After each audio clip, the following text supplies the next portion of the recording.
السلام علیکم۔ راول خان صبر و سکون سے وقت گزار رہا تھا، لیکن سکون کا لفظ اب اس کی لغت میں کہاں رہ گیا تھا۔ وہ اپنے اس قید خانے میں زمین پر خاموش پڑا رہتا تھا اور اس کے ذہن میں نہ جانے کیا کیا کچھ آتا رہتا تھا۔ بلا شبہ اب وہ بہت سے عجیب عجیب احساسات کا شکار ہو کر اندر سے کھوکھلا ہوتا جا رہا تھا۔ اس کی قوت مدافعت دم توڑ چکی تھی اور اب اس کے دل پر ہمیشہ خوف کے سائے رہتے تھے۔ وہ ایک ایک تصور سے ڈرتا تھا۔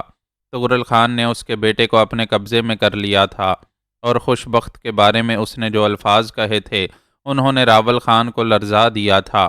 بلا شبہ راول خان کوئی دوسرا طغرل خان نہیں چاہتا تھا۔ وہ سب کچھ اس کی اپنی سوچ تھی بھی نہیں۔ یہ تو اس منحوس عورت کا کارنامہ تھا جو ایک بلا کی مانند اس کی زندگی سے چمٹ گئی تھی۔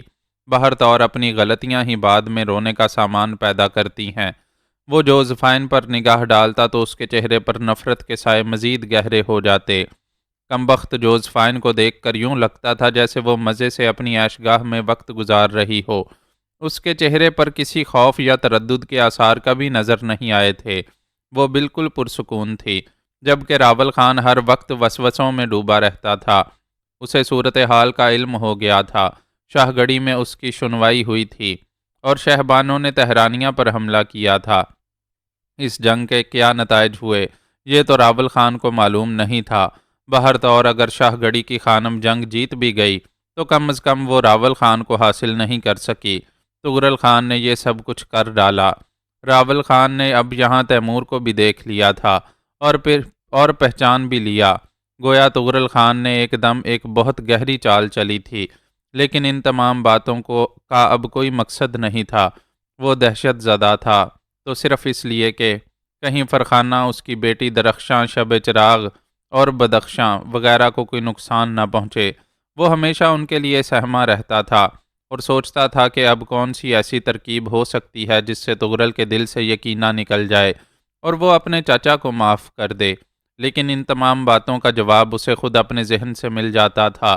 یقیناً یہ دنیا حساب کا گھر ہے، کچھ کی رسی دراز ہوتی ہے، کچھ کی تنگ، لیکن برائیوں کی سزا ہر شخص کا مقدر ہے اور رفتہ رفتہ وہ حالات پیدا ہو جاتے ہیں جسے سزا کا دور کہا جاتا ہے۔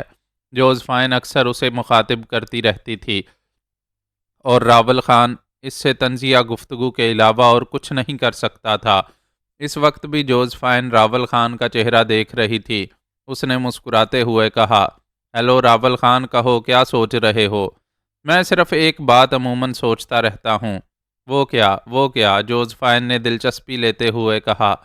وہ یہ کہ طغرل خان نے انتقامی جذبے سے مجبور ہو کر میرے ساتھ اور جو کچھ سلوک کیے ہیں وہ تو کیے ہی ہیں، لیکن سب سے بدترین سلوک یہ ہے کہ تجھے میرے سامنے ہی رکھا ہے۔ تیرا چہرہ دیکھ کر مجھے شدید ذہنی کوفت اور اذیت ہوتی ہے۔ جوزفائن نے آہستہ سے قہقہا لگایا اور پھر بولی، لیکن میرے لیے کوئی چہرہ باعث اذیت نہیں ہے۔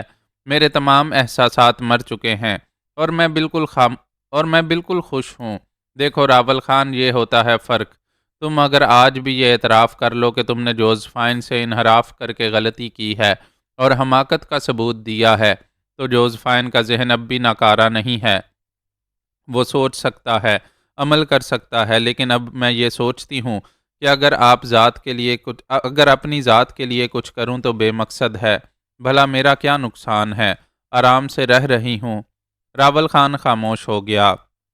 اس شیطان عورت سے گفتگو کر کے وہ اپنے ذہن کو مزید تکلیف نہیں دینا چاہتا تھا۔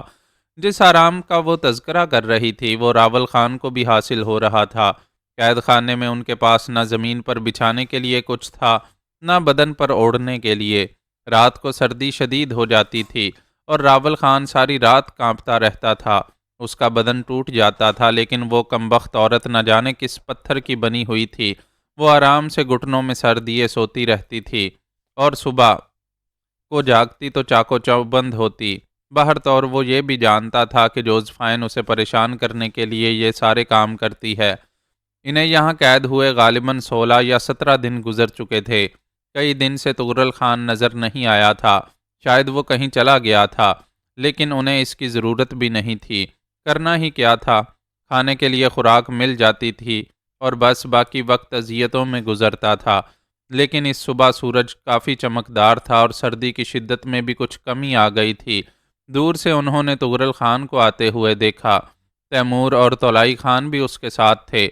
دونوں انہیں دیکھتے رہے۔ تغرل خان کے ہونٹوں پر شیطانی مسکراہٹ کھیل رہی تھی اور چہرے پر کچھ خوفناک ارادے جھلک رہے تھے۔ راول خان خشک ہونٹوں پر زبان پھیرنے لگا۔ نہ جانے کیوں اسے یہ احساس ہو رہا تھا کہ تغرل خان کی اس وقت آمد بے معنی نہیں ہے، نہ جانے وہ کس ارادے سے آ رہا ہے۔ جوزفائن بھی گہری نگاہوں سے ان تینوں کو دیکھ رہی تھی۔ تغرل خان نے خوش مزاجی سے مسکراتے ہوئے کہا، کہو چاچا خان، شیر کوہ کے بعد بستی گلزادہ کے سردار، آخرکار تمہارا سورج ڈھل گیا، تمہاری سازشوں کا دور ختم ہو گیا۔ راول خان کی بجائے جوزفائن مسکراتی ہوئی بولی، نہیں تغرل خان، راول خان تو بہت خوش ہے تمہارا مہمان بن کر، اسے یہاں کوئی تکلیف نہیں ہے۔ تکلیف ہوگی چچی خانم، ضرور ہوگی۔ چچا خان کو میں کیسے خوش دیکھ سکتا ہوں؟ آج میں نے ان کے لیے کچھ خاص بندوبست کیا ہے۔ تغرل خان نے مسکراتے ہوئے کہا اور راول خان چونک کر اسے دیکھنے لگا۔ نہ جانے کیوں اس کا دل دھڑکنے لگا تھا، لیکن وہ خاموش رہا۔ اسے خوف تھا کہ اس کی زبان سے نکلنے والا کوئی بھی لفظ تغرل خان کی ذہنی رو بٹکا دے گا اور اس کے بعد ساری تان خوشبخت خان پر ٹوٹتی۔ چنانچہ اس نے اپنی زبان بند ہی رکھنے کا فیصلہ کیا اور خاموشی سے تغرل خان کو دیکھتا رہا۔ تغرل خان کے چہرے پر مسرت کے آثار نظر آ رہے تھے۔ جوزفائن نے مسکراتے ہوئے کہا، میرے پیارے بھتیجے، یقیناً تم نے اپنے چچا کے لیے کوئی ایسا ہی پروگرام ترتیب دیا ہوگا جس سے اسے خوشی ہوگی، اور اس کے خوش ہونے کا ایک ہی ذریعہ ہے، اس کا بیٹا یعنی خوشبخت خان۔ درست کہا تم نے چچی خانم، تم سے زیادہ مجھے اور میرے چچا کو کون سمجھ سکتا ہے۔ تم اطمینان رکھو، میں نے تمہیں نظر انداز نہیں کیا ہے۔ جوزفائن نے ایک بھرپور قہقہہ لگایا اور بولی، بھتیجے مار کھا گئے ہو تم مجھ سے، کچھ بھی ہو، کچھ بھی بن جاؤ تم، میں چچی ہوں تمہاری۔ میں نے تمہیں اور تمہارے چاچا کو بہت کچھ سکھایا ہے، لیکن اپنی ذات دیکھو میں نے کس طرح محفوظ رکھی۔ اس سے تمہیں میری ذہنی برتری قبول کر لینی چاہیے۔ اور تغرل خان، ایک وقت وہ بھی تھا جب میں اپنی ذات کے لیے نہ جانے کیا سے کیا بنا رہی تھی، لیکن میری ذات اب ختم ہو چکی ہے۔ راول خان کے ذریعے ہی میں جو کچھ کرنا چاہتی تھی کر رہی تھی، اس کے بعد میرے پاس کچھ نہیں ہے۔ مجھ سے تعاون کرو تو میں تمہیں اور بھی بہت سے فن سکھا سکتی ہوں۔ یقیناً یقیناً چچی خانم، تم کوشش کر رہی ہو کہ میں غیظ و غضب کا شکار ہو جاؤں اور تمہیں موت کے گھاٹ اتار دوں۔ چچی خانم، اگر تم غور کرو تو کیا یہ بات تمہارے لیے باعث اذیت نہیں ہوگی کہ اب تم زندگی سے اتنا اکتا گئی ہو کہ میرے ہاتھوں اپنی موت چاہتی ہو؟ ارے نہیں نہیں، یہ تو تمہارا خیال خام ہے تغرل خان، ایسا تو نہیں ہے۔ میں تو بڑی خوشی سے جی رہی ہوں، اور دیکھ لو کتنی سرخرو اور بلند و بالا ہو کر جی رہی ہوں۔ تم مجھے قید کرنے میں کامیاب ہو گئے، لیکن مجھے بے بس نہ کر سکے۔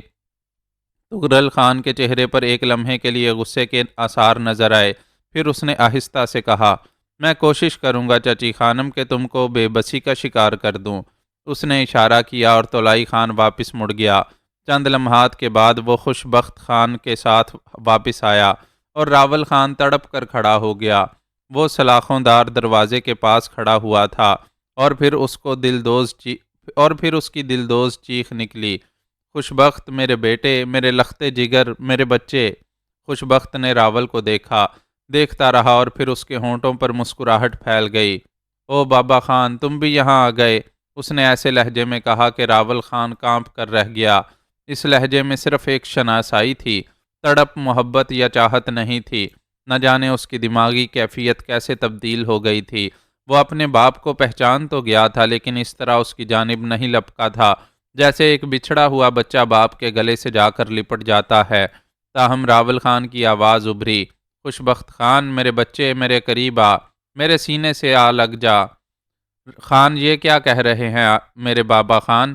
میں ان کے قریب پہنچ کر ان کے سینے سے لگ گیا تو مجھے یا انہیں کیا فائدہ حاصل ہو سکتا ہے؟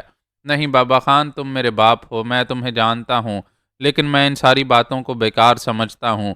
خوشبخت جس انداز میں بات کر رہا تھا، راول خان کے ہوش اڑے جا رہے تھے۔ جوزفائن بھی گہری نگاہوں سے خوشبخت خان کو دیکھ رہی تھی۔ وہ بے حد تنومند تھا اور چہرے پر ایک عجیب سی خشونت طاری تھی۔ راول خان ان تمام چیزوں کو محسوس کر رہا تھا۔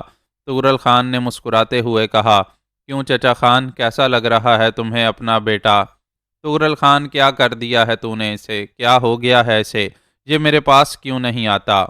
چاچا خان، اس نے دنیا کو بہت قریب سے دیکھ لیا ہے، اسے اس قسم کی احمقانہ باتوں سے کوئی دلچسپی نہیں رہی۔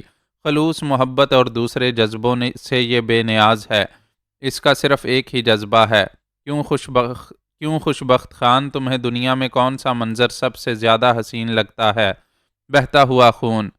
ہاں خان، بہتا ہوا خون، خوشبخت نے جواب دیا، اس کی آواز میں جیسے کوئی اور بول رہا تھا۔ بہرطور ابھی اتنی عمر نہیں ہوئی تھی اس کی کہ اس کے منہ سے ایسے جملے نکلتے، اور وہ بھی اتنے صفاقانہ انداز میں جن سے بھرپور درندگی ٹپکتی تھی۔ راول خان پریشانی سے اسے دیکھتا رہا۔ تب تغرل خان نے کہا، بہتا ہوا خون تیرے لیے سب سے دلچسپ اور سب سے حسین منظر ہے خوشبخت خان، کیوں؟ ہاں خان، لیکن شرط یہ ہے کہ وہ میرے ہاتھوں سے بہے۔ میں تیرے باپ راول خان کو یہی بتانا چاہتا تھا کہ خوشبخت خان شیروں کا شیر ہے، وہ انسانی زندگی کو بے وقت سمجھتا ہے، اس کا ایک نظریہ ہے، اس کا ایک مقصد ہے۔ میرا باپ شاید ان باتوں کو نہ سمجھ سکے، نہ سمجھ لگتا ہے۔ بہرطور تم یہ بات اچھی طرح جانتے ہو خان۔ راول خان کے ہوش اڑے جا رہے تھے خوشبخت خان کے گفتگو کرنے کے انداز پر۔ پھر تغرل خان نے کہا، خوشبخت، کیا تو اس کا مظاہرہ کر سکتا ہے؟ کس کا خان؟ جو کچھ تو نے کہا۔ تم اگر مجھے اس کا موقع دو گے تو بھلا میں انکار کر سکتا ہوں؟ خوشبخت نے جواب دیا، اور تغرل تیمور کی جانب متوجہ ہو گیا۔ اوئے تیمور، جا اور خوشبخت کے لیے شکار لے آ۔ تیمور واپس مڑ گیا۔ جوزفائن کٹہرے کے پاس کھڑی دلچسپی سے یہ منظر دیکھ رہی تھی۔ تھوڑی دیر بعد تیمور دو آدمیوں کے ساتھ واپس آیا جو ایک شخص کو لے کر آ رہے تھے۔ اس کا برا حال ہو رہا تھا، اس کا رنگ و روپ، چہرہ مہرہ دیکھ کر جوزفائن کی پیشانی شکن آلود ہو گئی۔ وہ اس شخص کو پہچاننے کی کوشش کر رہی تھی، اور جب وہ بالکل قریب آیا تو جوزفائن کے حلق سے ایک عجیب سی آواز نکل گئی، مسٹر ڈینی، مسٹر ڈینی۔ اور آنے والے نے چونک کر جوزفائن کو دیکھا۔ اب وہ کٹہرے کے بالکل قریب پہنچ چکا تھا اور جوزفائن اسے دیکھ سکتی تھی۔ جوزفائن کے چہرے پر شدید اضطراب پیدا ہو گیا۔ آہ مسٹر ڈینی، یہ آپ ہی ہیں؟ آپ ہی ہیں انکل ڈینی؟ براہ کرم یہاں آئیے، براہ کرم یہاں آئیے۔ ڈینی نے ادھر ادھر دیکھا اور تغرل نے اپنے ساتھیوں سے کہا، ہاں ہاں، مسٹر ڈینی کو اپنی رشتہ دار سے ملنے دو۔ جاؤ اس سے ملو مسٹر ڈینی، وہ جوزفائن ہی ہے۔ جوزفائن کا چہرہ شدید اضطراب کا شکار تھا۔ اس نے مسٹر ڈینی کے دونوں ہاتھ پکڑتے ہوئے کہا، آپ یہاں کیسے آ گئے مسٹر ڈینی؟ مسٹر ڈینی نے جوزفائن کے ہاتھوں کو جھٹکا دے کر اپنا ہاتھ چھڑا لیے اور نفرت بھرے لہجے میں بولے، ہم یہاں سے گئے ہی کب تھے جوزفائن؟ کیا کہہ رہے ہیں آپ مسٹر ڈینی؟ آپ کیا کہہ رہے ہیں؟ تو نے نہ جانے کس بات کا انتقام لیا ہم سے جوزفائن؟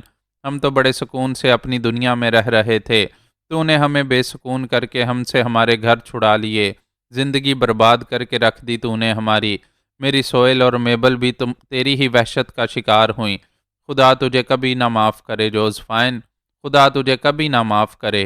مسٹر ڈینی، پہلے تو یہ بتائیے، mister Albert, Lancaster, Morales, madam Catherine, Victor وغیرہ، کیا وہ بھی واپس نہیں گئے؟ لعنت ہو تم پر، لعنت ہو تجھ پر! کیا تو نے ہماری بحفاظت واپسی کا بندوبست کیا تھا؟ کہ کیوں نہیں؟ میں نے تو جوزفائن پریشان لہجے میں بولی، ہاں تو نے تو ہم کو اپنے قبیلے سے نکال دیا تھا، اپنی قلمرو سے بھگا دیا تھا۔ میری سوئل اور میبل کو موت کے گھاٹ اتارنے کے بعد تو نے ہمیں یہ انعام دے کر روانہ کیا تھا، لیکن راستے میں ہمیں گرفتار کر لیا گیا، اور اس وقت سے اب تک ہم قید خانوں میں تھے۔ طویل عرصے کے بعد وہاں سے نکال کر ہمیں یہاں لایا گیا ہے۔ مگر تو یہاں کیا کر رہی ہے؟ شاید تو بھی اپنی کسی سازش کا شکار ہو گئی ہے۔ اوہ مسٹر ڈینی، خدا کی قسم، مجھے کچھ نہیں معلوم تھا۔ میں تو یہی سمجھتی تھی کہ آپ لندن واپس پہنچ چکے ہیں۔ جوزفائن، تو ایک غلیظ اور گندا خون ہے۔ تو نے ہم سب کو دربدر کر دیا، کتنے ظلم کیے ہیں تو نے ہم پر، خدا تجھے کبھی اس کے لیے معاف نہیں کرے گا۔ جوزفائن پھوٹ پھوٹ کر رونے لگی اور تغرل خان کے ہونٹوں پر مسکراہٹ پھیل گئی۔ چند لمحات کے بعد اس نے آگے بڑھ کر ڈینی کے شانے پر ہاتھ رکھا اور اسے ایک جھٹکے سے پیچھے کر دیا۔ ہاں چچی خانم، کیسا لگا؟ کیا خیال ہے اب تمہارا تغرل خان کے بارے میں؟ تغرل، تو نے انہیں گرفتار کر کے قید کیا تھا؟ تو نے انہیں گرفتار کر لیا تھا تغرل خان؟ اس بات کا جواب دینا ضروری تو نہیں ہے۔ تمہارے دوسرے رشتہ دار بھی میری تحویل میں ہیں، جن کے نام تو نے لیے، یعنی Mister Albert, Lancaster, Morales, Victor وغیرہ، اور یکے بعد دیگرے میں انہیں تمہارے سامنے پیش کرتا رہوں گا۔ ڈیئر جوزفائن، کیا خیال ہے؟ کیا اب بھی تم یہ بات کہو گی کہ میں تمہیں کسی قسم کی ذہنی اذیت نہیں دے سکتا؟ دیکھ دیکھ تغرل خان، اگر میں نے زندگی میں کبھی تیرے ساتھ کوئی بہتر سلوک کیا ہے تو کم از کم تجھ پر یہ فرض عائد ہوتا ہے کہ مجھے اس کا صلہ دے۔ تغرل خان، میرے ان ساتھیوں کو چھوڑ دے۔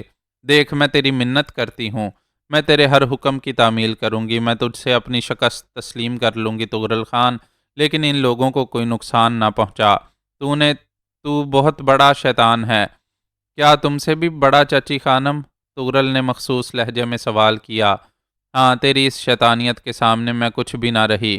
تغرل خان، میں جوزفائن نے نڈھال لہجے میں کہا، اور تغرل خان کے قہقہے پہاڑوں میں گونجنے لگے۔ وہ بے تحاشا ہنس رہا تھا۔ ہنستے ہوئے اس نے کہا، واہ چچی خانم، تم جیتی رہو اور تمہیں جینا چاہیے، کیونکہ یہ الفاظ کہہ کر تم نے اپنی زندگی محفوظ کر لی ہے۔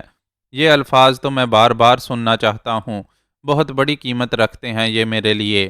چچا راول خان، دیکھا تم نے، یہی عورت ابھی تھوڑی دیر پہلے کہے لگا کر کہہ رہی تھی کہ میں نے اس کا کیا بگاڑ لیا ہے، میں نے اس کا کیا بگاڑ لیا۔ چچا خان، یہی وہ عورت ہے جس کے اشارے پر تم ناچتے تھے، اور چچا خان، یہی وہ عورت ہے جس کے حکم پر تم نے زارق خان کے بیٹے کو شیطان بنا دیا۔ کیوں چچا خان؟ یہی ہے نا وہ فرنگی عورت؟ اب دیکھ لو کیا بگڑا اس کا۔ اب اسے علم ہوا ہے کہ اس کا کیا بگڑا، لیکن نہیں، ابھی میں ایک دوسرا کھیل اس کے سامنے پیش کروں گا۔ اسے بہت لطف آئے گا چچا خان، اور تمہیں بھی۔ ایک تیر دو شکار، لنگڑے، ایک تیر دو شکار، کیسا رہا؟ کیا خیال ہے چچا راول خان؟ ایک ایسا کھیل کیوں نہ پیش کیا جائے جس میں تمہیں بھی لطف آ جائے اور چچی خانم کو بھی؟ واہ، اوئے تیمور، کیا کہتا ہے؟ آج میری کھوپڑی بھی تیری کھوپڑی سے کم نہیں رہی۔ کیا خیال ہے تیرا؟ تیمور مسکرا رہا تھا۔ تغرل کی یہ خوشی دیکھ کر اس کے ہونٹوں پر ایک مدھم سی مسکراہٹ پھیل گئی تھی۔ تغرل خان نے گردن خم کرتے ہوئے کہا، کہو چچی خانم، اجازت ہے کھیل کا آغاز کیا جائے؟ کیا خیال ہے؟ جوزفائن نے کوئی جواب نہیں دیا۔ وہ اپنی ڈھال انداز میں مسٹر ڈینی کو دیکھ رہی تھی، جو بے حد غمزدہ نظر آ رہے تھے، اور ان کی نظروں میں جوزفائن کے لیے حقارت کے سوا کچھ نہیں تھا۔ تیمور کو اشارہ کیا گیا اور تیمور نے دو لمبے خنجر نکال لیے، پھر ان میں سے ایک خنجر ڈینی کی طرف بڑھا دیا اور دوسرا خوشبخت خان کی طرف۔ خوشبخت نے تو بڑی دلچسپی سے وہ خنجر اپنے ہاتھ میں لے لیا تھا، لیکن ڈینی کا منہ حیرت سے کھلے کا کھلا رہ گیا۔ میں اس کا کیا کروں؟ انہوں نے خوفزدہ لہجے میں پوچھا۔ استعمال مسٹر ڈینی، آپ اسے استعمال کریں، یہ چھوٹا سا بچہ جس کی کوئی عمر نہیں ہے، آپ کے تجربے کے سامنے یہ ننھا سا شیطان آپ سے خنجر زنی کا مقابلہ کرے گا۔ آپ کو پورا اختیار ہے، مسٹر ڈینی سے قتل کر دیں۔ دفعتاً ہی راول خان کی دھاڑ ابھری۔ تغرل خان، او فرعون، او کتے، او بغیرت انسان، یہ تو کیا کر رہا ہے؟ کیا کر رہا ہے یہ تو؟ خوشبخت میرے بچے، بھاگ جا یہاں سے، بھاگ جا اس شیطان کے سامنے سے۔ آہ، یہ تجھے میرے سامنے قتل کرانا چاہتا ہے۔ خوشبخت، بھاگ جا میرے بچے، تیری ماں تیرا انتظار کر رہی ہے۔ خوشبخت میرے بچے، خدا کے لیے تغرل خان، خدا کے لیے یہ ظالمانہ کھیل مت کھیلو۔ تغرل خان، تمہیں ہر اس شے کا واسطہ جس سے تم محبت کرتے ہو یا جو تمہارے لیے اہمیت رکھتی ہے، یہ درندگی میرے سامنے مت کرو، میں اسے برداشت نہیں کر سکوں گا۔ تغرل خان، میں سر پھوڑ پھوڑ کر مر جاؤں گا۔ تغرل خان، اگر تم اتنے ہی وحشی ہو تو پہلے ایک گولی میرے سینے میں اتار دو اور اس کے بعد اپنی اس منحوس کھیل کا آغاز کرو۔ تم میری نگاہوں کے سامنے خوشبخت کو قتل کرنا چاہتے ہو۔ نہیں تغرل خان، ایسا مت کرو، ایسا مت کرو۔ تغرل خان نے مسرور نگاہوں سے راول خان کو دیکھا اور بولا، واہ چاچا واہ، عجیب کس قسمیں دی ہیں تم نے مجھے۔ تم نے کہا ہے کہ میں اس دنیا میں جسے سب سے زیادہ چاہتا ہوں اس کی قسم، تم نے کہا ہے کہ میں جس کا سب سے زیادہ احترام کرتا ہوں اس کی قسم، میں یہ ظالمانہ کھیل نہ کھیلوں۔ چچا خان، کیا تم اپنا ماضی اتنی جلدی بھول گئے؟ کیا تم نے تغرل خان کو یہ بات سکھائی تھی کہ وہ کسی سے محبت کرے، کسی کا احترام کرے؟ بولو چچا خان، کیا تغرل خان نے تمہاری دی ہوئی تربیت کے تحت کسی کو کا احترام کیا ہے؟ محبت کی ہے اس نے کسی سے؟ نہیں چچا خان، یہ دونوں الفاظ تو تم نے اور اس فرنگی عورت نے تغرل خان سے چھین ہی لیے ہیں۔ کیسی بے تکی باتیں کر رہے ہو؟ اوئے خوش بخت خان، یہ تیرا باپ کتنا بزدل ہے، ذرا دیکھ اسے کیا کہہ رہا ہے تیرے بارے میں۔ خوش بخت نے کوئی جواب نہیں دیا، وہ خاموشی سے خنجر کی دھار دیکھ رہا تھا، اور دوسری طرف مسٹر ڈینی پریشان تھے۔ تغرل خان پھر ڈینی کی طرف متوجہ ہو گیا۔ کیا بات ہے مسٹر ڈینی، آپ یہ خنجر اپنے ہاتھ میں کیوں نہیں لے رہے؟ میں یہ سب کچھ نہیں کرنا چاہتا، میں تو اس کے استعمال سے ہی ناواقف ہوں۔ میں نے کبھی زندگی میں ایسا ہولناک ہتھیار ہاتھ میں نہیں لیا، تو آج لے لیں مسٹر ڈینی، زندگی ہی کا سوال ہے۔ اگر آپ نے یہ خنجر اپنے ہاتھ میں نہ لیا اور اس بچے سے مقابلے کے لیے آگے نہ آئے، تو یہ خود آگے بڑھ کر یہ خنجر آپ کے سینے یا جسم کے کسی بھی حصے میں جو اسے پسند ہے گھونپ دے گا، اور اس کے بعد ہم پہاڑوں میں رہنے والوں کو قصوروار نہیں کہیں گے۔ ہم نے آپ کو پورا موقع دیا تھا مسٹر ڈینی، ہم فرنگی نہیں ہیں جو چالاکی سے بھیڑ کا لباس پہن کر ہمارے وطن میں آئے اور آنے کے بعد بھیڑیے بن گئے۔ دیکھ لیجئے، ہم نے آج بھی اپنی اس روایتی بہادری کا ثبوت دیا ہے۔ خنجر آپ کو بھی پیش کیا گیا ہے، اور پھر یہ بچہ، یہ چھوٹا سا بچہ تو آپ کے سامنے وہی حیثیت رکھتا ہے جو اس وقت ایسٹ انڈیا کمپنی کی ہندوستان کے سامنے تھی جب اس نے اپنی برتری کا اعلان کیا تھا۔ مسٹر ڈینی، آج اپنی تاریخ پھر دہرا دیجئے۔ آپ تو بہت چالاک ہیں اور چالاکی سے اس بچے کو قتل کر سکتے ہیں۔ تیمور، خنجر ڈینی کے ہاتھ میں تھما دو، اور اگر ڈینی اس بار بھی اسے قبول نہ کرے تو خوش بخت خان تجھے اجازت ہے کہ مسٹر ڈینی پر وار کرے۔ خوش بخت خان بڑی پھرتی سے اپنا خنجر ایک سے دوسرے ہاتھ میں منتقل کرنے لگا۔ مسٹر ڈینی نے لرزتے ہاتھوں سے خنجر پکڑ لیا، اور ان کا بدن خوف سے کانپ رہا تھا اور ان کی آنکھیں دہشت سے پھیلی ہوئی تھیں۔ پھر تمام لوگ پیچھے ہٹ گئے۔ جوزفائن نے غراتے ہوئے لہجے میں کہا، تغرل خان، یہ ظالمانہ کھیل روک دے، روک دے تغرل خان، مسٹر ڈینی بوڑھے ہیں اور یہ لڑکا تیرا تربیت یافتہ، یہ اس سے مقابلہ نہیں کر سکیں گے۔ روک دے یہ ظالمانہ کھیل، روک دے۔ لو دیکھا تیمور، اوہ تیمور، تو نے دیکھا چچی خانم بھی بول رہی ہیں، یہ اس کھیل کو ظالمانہ قرار دے رہی ہیں۔ یہ وہ چچی خانم ہیں جو ساری زندگی ظالمانہ کھیل کھیلتی رہی ہیں۔ چلو خوش بخت خان آگے بڑھو، اور مسٹر ڈینی، ایک بات انعام کے طور پر آپ سے کہی جاتی ہے، اگر آپ نے اس بچے کو قتل کر دیا تو آپ کو آزادی دے دی جائے گی۔ تغرل خان، تغرل خان، میرے بیٹے، میرے بھتیجے، میرے بھائی کے بیٹے، معاف کر دے، صرف ایک بار راول خان کو معاف کر دے، میری نگاہوں کے سامنے میرے بچے کا خون نہ بہاؤ۔ تغرل خان، تو اگر یہ ظالمانہ فعل کرنا ہی چاہتا ہے تو کسی گوشے میں لے جا کر لے، میں یہ برداشت نہ کر سکوں گا۔ تغرل خان، میں یہ برداشت نہ کر سکوں گا۔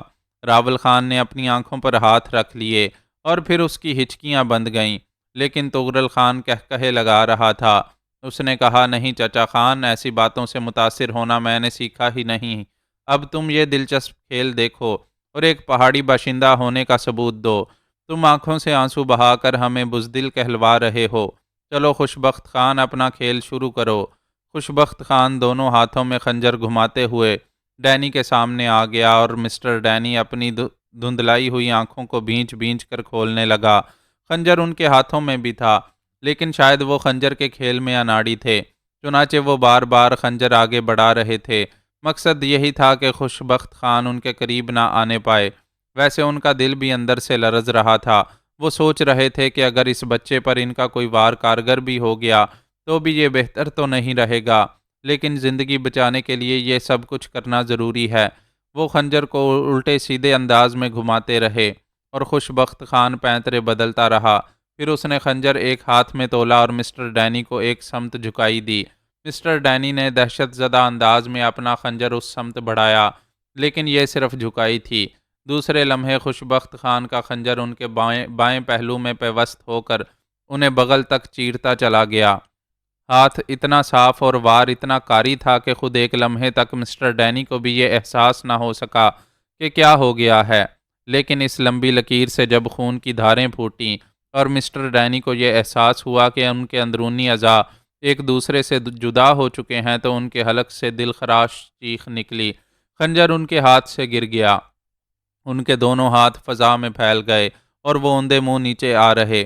جوزفائن کے حلق سے ایک چیخ نکلی اور اس کے بعد اس نے اپنے دونوں ہاتھ منہ پر رکھ لیے۔ راول خان البتہ خاموش ہو گیا تھا۔ خوشبخت خان کی یہ کاریگری اس نے دیکھی تھی اور اس کی آنکھیں کھلی کی کھلی رہ گئی تھیں۔ یہ ایک ناقابل یقین سا وار تھا۔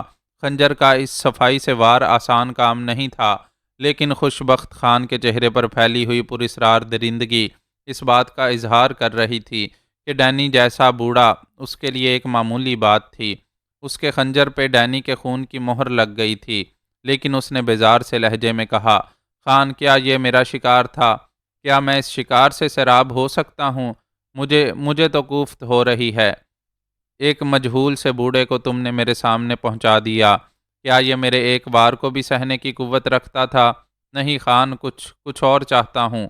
میری پیاس بھڑک چکی ہے۔ مجھے خون چاہیے خان، مجھے خون چاہیے۔ آج اس پر اکتفا کر، اور اگر دل نہیں بھرا تو ابھی اس بوڑھے نے دم نہیں توڑا ہے۔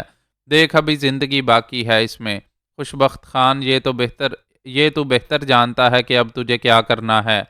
خوشبخت خان دانت کچکچا کر آگے بڑھا اور بوڑھے ڈینی کے قریب پہنچ گیا۔ اس نے ڈینی کے بال پکڑ کر سیدھا کیا اور ڈینی کے حلق سے دل خراش کراہیں نکلنے لگیں، لیکن اس کے بعد نہ صرف جوزفائن بلکہ راول خان کے حلق سے بھی چیخیں نکل گئی تھیں۔ جب خوشبخت خان نے خنجر کی دھار بوڑھے ڈینی کی گردن پر رکھی اور دوسرے لمحے اس نے اسے ذبح کر دیا، کیا قوت تھی، کیا طاقت تھی! اس کا تصور راول خان بھی نہیں کر سکتا تھا۔ بوڑھے ڈینی کا سر دھڑ سے جدا ہو گیا تھا۔ خوشبخت خان نے پیچھے ہٹ کر ایک زوردار ٹھوکر اس سر میں لگائی اور سر اچھل کر اس کٹہرے سے ٹکرایا جس میں جوزفائن قید تھی۔ بے شمار خون کی چھینٹیں جوزفائن کے لباس اور چہرے پر پڑی تھیں اور وہ دہشت سے کانپتی ہوئی پیچھے ہٹ گئی تھی۔ سر باہر ہی گر گیا تھا۔ خوشبخت خان کچکچاتے ہوئے دانتوں کے ساتھ ادھر ادھر دیکھ رہا تھا، پھر اس نے خنجر ایک جانب پھینک دیا۔ اس کے انداز میں غصہ پایا جاتا تھا، اور اس کے بعد وہ تیز تیز قدم اٹھاتا ہوا وہاں سے آگے بڑھ گیا۔ تغرل خان کے ہولناک قہقہے فضا میں ابھر رہے تھے۔ اس نے راول خان سے کہا، دیکھا راول خان، دیکھا چاچا راول خان، یہ تغرل خان کا بچپن ہے۔ کیوں یاد آ گیا ہوگا؟ چچی خانم، تجھے بھی یاد آ گیا ہوگا۔ تغرل خان کو یہی سب کچھ بنایا گیا تھا، اور میں جانتا ہوں چچی خانم کہ تجھے خوشبخت کی اس چابک دستی پر کوئی خوشی نہ ہوئی ہوگی۔ تو ڈینی کا ہی ماتم کر رہی ہے۔ ارے بوڑھا آدمی تھا، اسے تو مرنا ہی تھا، آج نہ صحیح چند روز کے بعد، لیکن لطف ان نوجوانوں کی موت کا آئے گا جو اس طرح روزانہ تیرے سامنے ہلاک کیے جائیں گے، یعنی تیرے ساتھی مسٹر مورالس، مسٹر وکٹر اور دوسرے۔ کیا سمجھی؟ جوزفائن نے کچھ کہنے کے لیے منہ کھولا، لیکن اب اس کی گنجائش کہاں تھی۔ وہ جانتی تھی کہ تغرل خان کے ہاں رحم کا کوئی دخل نہیں ہے، اور جو کچھ بھی وہ کہے گا اس کا مذاق اڑانے کے سوا اور کچھ نہیں کیا جائے گا۔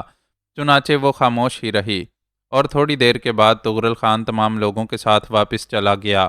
راول خان دونوں ہاتھوں سے سر پکڑے زمین پر بیٹھا ہوا تھا۔ وہ جوزفائن اس بے سر کی لاش کو دیکھ رہی تھی جو مسٹر ڈینی کی تھی۔ یہ سب اس کے اپنے تھے، وہ تھے جن سے وہ حقیقی پیار کرتی تھی، اور ان کے واپس چلے جانے کے بعد اسے صرف ان کا ہی خیال آتا تھا۔ لیکن یہ انکشاف ان کے لیے بہت ہی غمناک تھا کہ وہ تغرل خان کے قیدی ہیں۔ اس وقت اس کا دل راول خان سے بھی کچھ کہنے کو نہ چاہا۔ وہ کہتی بھی تو کیا؟ راول خان تو بہر طور کوئی نقصان نہیں پہنچا تھا۔ خوشبخت کا جو انداز جوزفائن نے دیکھا تھا، وہ چیخ چیخ کر کہہ رہا تھا کہ دوسرا تغرل خان جنم لے رہا ہے، اور تغرل خان نے تاریخ پھر سے دہرا دی تھی۔ راول خان نے خوشبخت کے لیے کیا کیا خواب آنکھوں میں نہیں سجائے تھے، یکے بعد دیگرے۔ 3 بیٹیوں کے بعد یہ تصور ہی کھو بیٹھا تھا کہ تقدیر میں کوئی اولاد نرینہ لکھی ہوئی ہے، لیکن جب غیر متوقع طور پر خدا نے اسے بیٹے سے نوازا تو یہ وہ وقت تھا جب وہ اپنے گناہوں سے توبہ کر رہا تھا، اور اس وقت اس نے اپنے دل میں یہی سوچا تھا کہ شاید اس کی توبہ قبول ہو گئی ہے، لیکن انسانوں کا گناہ کرنے والے اتنی آسانی سے تو نہیں گردن بچا سکتے۔ خدا کی رسی دراز ہے۔ یہ دوسری بات ہے کہ کچھ کی رسی تنگ ہوتی ہے، کچھ کی دراز، لیکن سزا مقدر ہے۔ راول خان اسی دور سے گزر رہا تھا۔ خوشبخت کتنا تبدیل ہو گیا تھا۔ راول خان کیا کر سکتا تھا؟ اس نے تو خود ہی اپنے ہاتھوں سے جہنم کا دہانہ تیار کیا تھا۔ اب وہ کیسے کہہ سکتا تھا کہ تقدیر نے اسے جہنم رسید کر دیا ہے؟ ساری رات گزر گئی۔ جوزفائن پر کچھ ایسا سکتہ طاری ہوا تھا کہ وہ جہاں بیٹھی تھی وہیں بیٹھی رہی تھی، اپنی جگہ سے ہل بھی نہیں تھی اپنی جگہ سے ہلی بھی نہیں تھی وہ، لیکن راول خان کے دل میں اس کے لیے ذرا برابر ہمدردی نہ تھی۔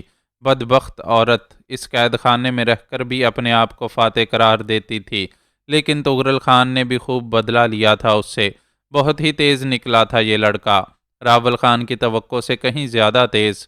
اس نے جوزفائن کے لیے بھی حساب تیار کر رکھا تھا، اور ابھی تو اگر طغرل خان کا کہنا درست ہے تو اور بھی لوگ ہیں جو طغرل خان کے قیدی ہیں۔ اور راول خان ایک بات ضرور جانتا تھا کہ وہ یہ کہ طغرل خان بہت شیطان صفت ہے، لیکن ایسے معاملات میں جھوٹ نہیں بولتا تھا۔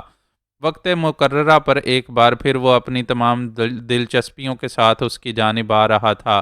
جوزفائن کے بدن میں اس دوران پہلی بار جنبش ہوئی تھی۔ طغرل خان کے ساتھ تیمور بھی تھا، خوشبخت خان بھی، تولائی خان بھی اور شیرم خان بھی، اور ان سب کے پیچھے دو افراد مورالس کو گھسیٹتے ہوئے لا رہے تھے۔ شیرنما مورالس اس وقت بہت بری حالت میں تھا، داڑھی بڑی ہوئی تھی، آنکھوں کے گرد ہلکے پڑ گئے تھے، لباس بوسیدہ اور ہونٹ خشک تھے۔ طغرل خان نے ستم یہ کیا کہ اسے سیدھا جوزفائن کے سامنے لا کھڑا کیا۔ جوزفائن کی آنکھوں سے آنسوؤں کی جھڑی لگی ہوئی تھی، اس کے ہونٹ کپ کپا رہے تھے، اور مورالس خونی نگاہوں سے اسے دیکھ رہا تھا۔ تو بھی یہاں موجود ہے، تو بھی یہاں موجود ہے، مورالس نے کہا۔ جوزفائن نے اسے کوئی جواب نہیں دیا۔ وہ طغرل خان کی طرف مڑی۔ یہ طغرل خان معاف کر دے، بس ایک بار معاف کر دے۔ اس معافی کے بدلے تجھے وہ سب دوں گی جس کا تو تصور بھی نہیں کر سکتا۔ معاف کر دے طغرل، بس ایک بار معاف کر دے۔ جو باقی بچے ہیں ان کی زندگی بخش دے۔ معاف کر دے طغرل خان۔ لیکن طغرل خان کے حلق سے وہی جنونی قہقہا نکلا تھا جو موت کی خبر دیتا تھا۔ اس نے اپنے بدن کو جنبش دیتے ہوئے کہا، دیکھا چاچا خان، دیکھا، یہ فرنگی عورت کرب سے چیخ رہی ہے۔ کل کا دن یاد ہے؟ چاچا خان کہتی تھی کہ وہ اب بھی فاتح ہے اور میں اس کا کچھ بھی نہیں بگاڑ سکا۔ چاچا خان دیکھو اس کی آنکھوں سے کیسے آنسو ٹپک رہے ہیں۔ کیا یہ آنسو پہاڑوں میں رہنے والے کسی فرد کے لیے بھی ٹپک سکتے تھے؟ چاچا خان، بد نصیب ہو تم، بغیرت ہو تم، ایک ایسی عورت کو تم نے اتنا بڑا انعام دے دیا جو ہمارے لیے نہیں، صرف سفید چمڑی والوں کے لیے روتی ہے، اور تم چاچا خان، تم اس کے تلوے چاٹتے رہے۔ جوزفائن، جہاں تک رحم اور ہمدردی کا تعلق ہے، اس سے میرے رشتے کبھی کے ٹوٹ چکے ہیں، اور تم نے ہی کہا تھا کہ رحم اور ہمدردی بزدلوں کا ہتھیار ہے۔ بزدل بزدل سے رحم مانگتے ہیں اور بزدل بزدلوں پر رحم کرتے ہیں۔ طغرل خان نہ بزدل ہے اور نہ بے وقوف۔ چنانچہ مسٹر مورالس، ہمت کرو، ہمت کرو۔ دیکھو یہی عورت تمہاری تباہی کا باعث ہے، اور دیکھو آج یہی تمہیں تباہی کے آخری دروازے پر لے آئی ہے۔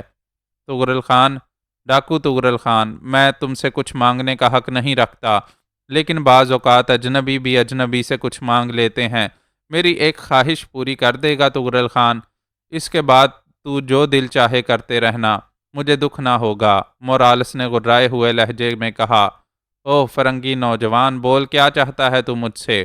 اس جوزفائن کو قید خانے سے باہر نکال دے اور مجھے اجازت دے دے کہ میں جو اس کے ساتھ چاہوں سلوک کروں۔ بس یہ درخواست ہے میری تجھ سے۔ میں اس کتیا کو ایسی اذیتیں دوں گا کہ یہ موت کے بعد بھی ان اذیتوں کو یاد رکھے گی۔ اس نے ہمیں دربدر کر دیا، جھوٹے دلاسے اور جھوٹے وعدے کر کے اس نے ہمیں بلایا اور اس کے بعد ہماری یہ درگت بنوائی۔ مجھے بس اتنی اجازت دے دے۔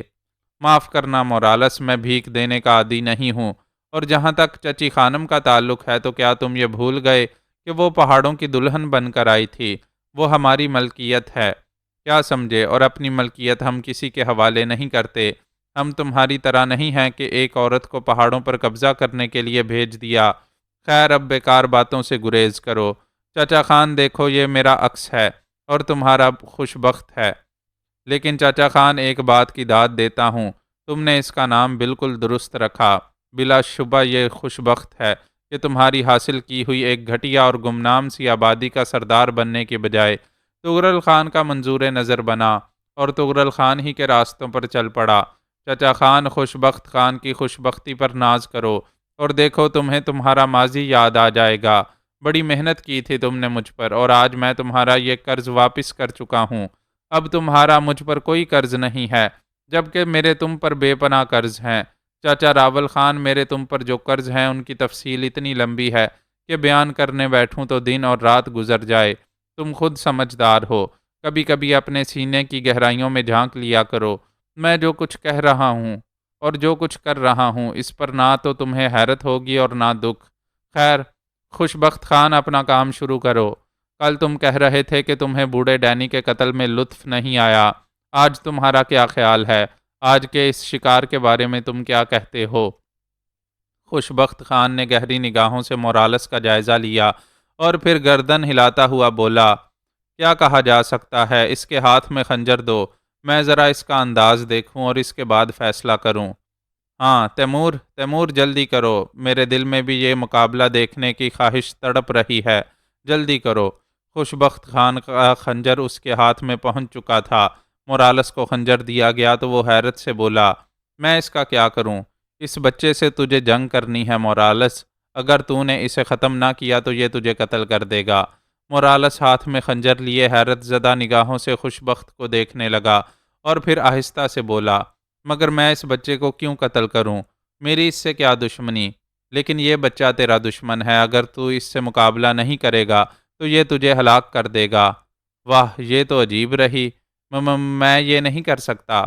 خوش بخت خان، اپنے شکار پر حملہ کرو، اس بزدل کو 2-3 ایسے گھاؤ لگاؤ کہ یہ تم سے جنگ کرنے پر مجبور ہو جائے۔ خوش بخت خان کے ہونٹوں پر مسکراہٹ پھیل گئی۔ دفعتاً ہی جوزفائن کی دلدوز چیخ سنائی دی، بھاگ جاؤ مورالیس، بھاگ جاؤ، وہ شیطان ہے، وہ تمہیں ہلاک کر دے گا مورالیس، وہ تمہیں ہلاک کر دے گا، بھاگ جاؤ۔ لیکن خوش بخت خان کے خنجر کی نوک مورالیس کے پیٹ کو چھوتی ہوئی گزر گئی اور اس کے لباس پر خون کی ایک لکیر ابھر آئی تھی۔ مورالیس نے پریشان نگاہوں سے اپنے اس خون کو دیکھا اور پھر خوش بخت خان کو، جس نے دیکھتے ہی دیکھتے اس کی پشت پر دوسرا گھاؤ لگا دیا تھا، اور اس کے بعد مورالیس الٹا سیدھا خنجر گھمانے لگا۔ در حقیقت ان میں سے کوئی بھی جنگجو نہیں تھا اور اس قسم کی جنگوں میں اسے کوئی مہارت نہیں تھی، جبکہ اس کے مد مقابل ایک ننھا سا فتنہ تھا جو بجلی کی طرح تڑپ کر اپنا کام انجام دینا جانتا تھا۔ نتیجہ یہ ہوا کہ مورالیس کے جسم پر جگہ جگہ خنجر کے نشانات بننے لگے۔ خود مورالیس بھی ان زخموں سے بےتاب ہو کر اب دیوانوں کی طرح خوش بخت خان پر تابڑ توڑ حملے کر رہا تھا۔ راول خان نے دونوں ہاتھ سینے پر رکھے ہوئے تھے، وہ اپنے دل کی دھڑکن بند ہونے سے روکنا چاہتا تھا۔ جوزفائن مسلسل پاگلوں کی طرح چیخ رہی تھی اور مورالیس بدحواس ہو کر ان زخموں کی تکلیف سے پاگل ہوا جا رہا تھا جو اب جگہ جگہ اس کے جسم پر لگ گئے تھے۔ خوش بخت خان اگر چاہتا تو شاید کسی ایک کاری وار میں مورالیس کا خاتمہ کر سکتا تھا، لیکن اسے یہ ننھے منھے گھاؤ لگاتے ہوئے لطف آ رہا تھا۔ اس نے مورالیس کے پورے بدن کو چھید ڈالا تھا، جبکہ مورالیس اپنی تمام تر کوششوں کے باوجود اس کے جسم کو چھو بھی نہیں سکا تھا۔ راول خان ابتدا میں تو کافی پریشان رہا، لیکن جب اس نے خوش بخت خان کا انداز دیکھا تو اسے اپنے اندر ایک سکون کا سا احساس ہوا۔ خوش بخت بلا شبہ بہترین تربیت پا چکا تھا اور اب مورالیس جیسے گدھے کے بس کی بات نہیں تھی کہ خوش بخت خان کے جسم کو ایک بار بھی چھو سکے۔ نتیجہ یہ ہوا کہ مورالیس کے جسم سے بہنے والے خون سے زمین لالا زار ہو گئی، چٹانوں پر جگہ جگہ خون ہی خون نظر آنے لگا اور خوش بخت اپنے اس دلچسپ کھیل میں مصروف رہا، یہاں تک کہ مورالیس اس بہتے ہوئے خون کی زیادتی سے نڈھال ہو کر زمین پر گر گیا اور خوش بخت نے سوالیہ نگاہوں سے طغرل خان کو دیکھا۔ شکار تھک کر بیٹھ چکا ہے اور اب تیرا حق ہے کہ اس کے ساتھ جو چاہے سلوک کر۔ نہیں خوش بخت خان، نہیں، نہیں، اسے نہ مارو، تو یہ تم سے ہار مان چکا ہے، اسے نہ مارو، جوزفائن چیخی اور خوش بخت خان تیکھی نگاہوں سے جوزفائن کو دیکھنے لگا، پھر اس کے منہ سے ایک بڑبڑاہٹ نکلی، اے عورت، تو اپنی زبان بند رکھ، ہم اپنے شکار کو آزادی نہیں دیتے، میں بزدل نہیں ہوں۔ یہ کہہ کر خوش بخت آگے بڑھا، پھر ایک وار اس قوت سے مورالیس کی گردن پر کیا کہ صرف اس کی گردن کی پچھلی کھال اس کی گردن سے لگی رہ گئی، باقی سر دوسری جانب الٹ گیا تھا۔ خون فوارے کی شکل میں ابلنے لگا اور خوش بخت خان کہے لگانے لگا، صرف طغرل خان اس کے ساتھ ہنس رہا تھا۔ جوزفائن کی آواز بند ہو گئی تھی، وہ پھٹی پھٹی نگاہوں سے ایک ایک کی صورت دیکھ رہی تھی اور اس کی آنکھوں میں نیم دیوانگی کے آثار تھے۔ دفعتاً وہ چونکی۔ کئی بار یہاں موجود لوگوں کا چہرہ دیکھتے ہوئے اس کی نگاہیں شیرم خان کے چہرے پر آ جمی تھیں۔ شیرم خان کا چہرہ اسے کچھ عجیب سا محسوس ہوا تھا، اور جوزفائن جیسی شاطر عورت ایک بات کا اندازہ خوب لگا سکی تھی، وہ یہ کہ باقی تمام لوگ تو اس کھیل میں دلچسپی لے رہے ہیں، لیکن شیرم خان کے چہرے پر بیزاری کے آثار ہیں، اور وہ جب بھی طغرل خان کی طرف دیکھتا ہے اس کی آنکھوں میں ایک عجیب سی کیفیت پیدا ہو جاتی ہے۔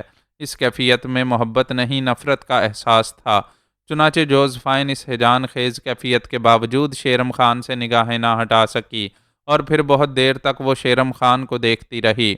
طغرل نے اپنا کام ختم کر لیا، اور اس کے بعد وہ دوسرے دن آنے کا وعدہ کر کے واپس چلا گیا۔ مورالس کی لاش وہاں سے ہٹوا دی گئی، لیکن جوزفائن اب بھی سلاخوں دار دروازے کے پاس کھڑی ہوئی تھی، اور اس کی پھٹی پھٹی آنکھیں دور خلاؤں میں دیکھ رہی تھیں، جبکہ راول خان اپنے قید خانے کے ایک گوشے میں جا بیٹھا، اور اس کے دل سے بس یہی دعائیں نکل رہی تھیں: خداوند عالم، قصور میرا ہے، میرے بچے کو میرے قصور کی سزا مت دینا، اس کی حفاظت کا ذمہ دار تو ہے، میں گنہگار ہوں، کس منہ سے اپنے گناہوں کی معافی مانگوں، لیکن خوش بخت کے لیے میں تجھ سے دعا کرتا ہوں، اسے اپنا تحفظ دینا۔ راول خان کی آنکھوں سے آنسو رواں تھے، اور جوزفائن اسی طرح کٹہرے کے پاس کھڑی تھی۔ شیرم خان کے معمولات میں زبردست تبدیلیاں آ چکی تھیں۔ وہ اب زیادہ تر طغرل خان سے دور رہتا تھا، البتہ اس کے تعلقات ایسے بہت سے لوگوں سے ہو گئے تھے جو درندگی اور وحشت خیزی میں اپنی مثال آپ تھے۔ اس وقت بھی 10-12 افراد کا یہ ٹولہ ایک جگہ جمع تھا، اور ان کے درمیان خوش گپیاں ہو رہی تھیں۔ شیرم ذہنی طور پر شاید طغرل خان سے کافی دور نکل چکا تھا، اس کا انداز فکر مختلف تھا، اور وہ اپنے ہم خیال لوگوں کو تلاش کر رہا تھا۔ چنانچہ جن جن افراد کا اس نے انتخاب کیا تھا یہ وہ تھے جن میں سے کچھ کا تعلق براہ راست شیر کوہ سے تھا، اور بعد میں وہ طغرل خان کے ساتھیوں میں آ کر شامل ہو گئے تھے۔ کچھ ایسے تھے جنہیں خود شیرم خان نے دریافت کیا تھا جب طغرل خان نے اپنے گروہ کو بڑھانے کی تجویز پیش کی تھی۔ یہ سب ایسے لوگوں کی تلاش میں رہتے تھے جو ان کے مطلب کے ہوں۔ چنانچہ شیرم خان نے جن لوگوں کو اپنے قریب کیا تھا وہ سب اپنی مثال آپ تھے، جنگجو، درندے اور نیم دیوانے قسم کے لوگ جو زیادہ تر شیرم خان کے ساتھ دیکھے جاتے تھے۔ شیرم خان نہ جانے ان لوگوں سے کیا گفتگو کر رہا تھا کہ تولائی خان اسے تلاش کرتا ہوا اس کے پاس پہنچ گیا، اور اس نے معمول کے مطابق دوستانہ انداز میں کہا: اوئے شیرم خان، یہاں کیا کر رہا ہے؟ باہر دیکھ، بارش ہو رہی ہے، اور موسم کتنا خوشگوار ہے۔ اس حسین موسم میں پہاڑوں کی چھت کے نیچے بیٹھے رہنا کہاں کی دانشمندی ہے؟ عظیم دانش مند تولائی خان، میں یہیں ٹھیک ہوں۔ خوشگوار موسم میرے لیے ذرا مختلف حیثیت رکھتے ہیں۔